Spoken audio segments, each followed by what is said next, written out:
Hoy mga kalakad, isang maulang umaga. Ngayon dito sa Bocaue, Bulacan, malapit na ang toll gate.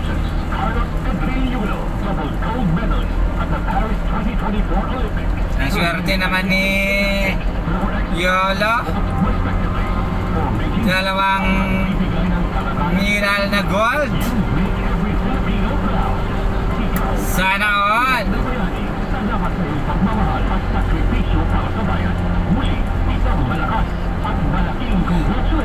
Pero nag-subscription din naman ako sa bayan.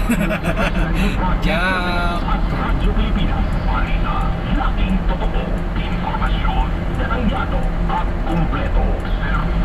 Madilim yung kalangitan ngayon mga kalakads. Bocaue na. Lapit na toll gate.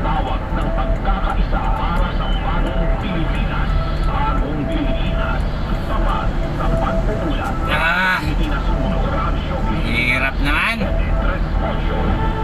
Ang hirap talagang maging ayan. Ang mali yung nasabi ko. Patuloy po mga kaibigan ng ating balitaan dito pa rin sa Radyo Pilipinas News Nationwide. Narito ang update direct mula sa Pag-asa Forecasting Center. Radyo Pilipinas. Toll gate na mga kalakads. Iatid sa atin ni Ana Cloren. Ana?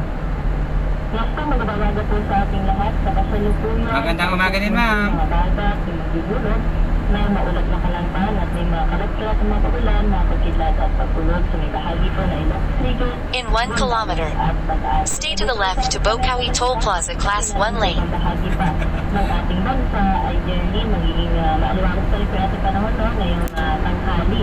At yan na po ngayong umaga, ito po ay mga panandali ako sa pagulan lamang po yung ating posibleng naranasan.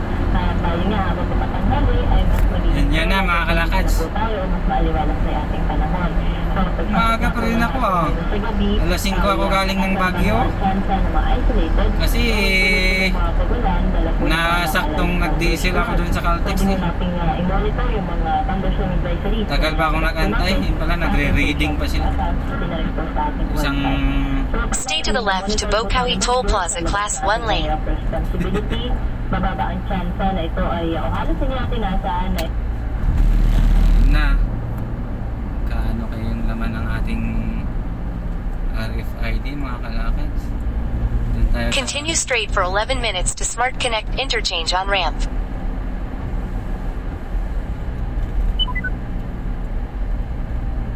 Continue straight for 11 minutes to Smart Connect interchange on ramp. Oh, yeah.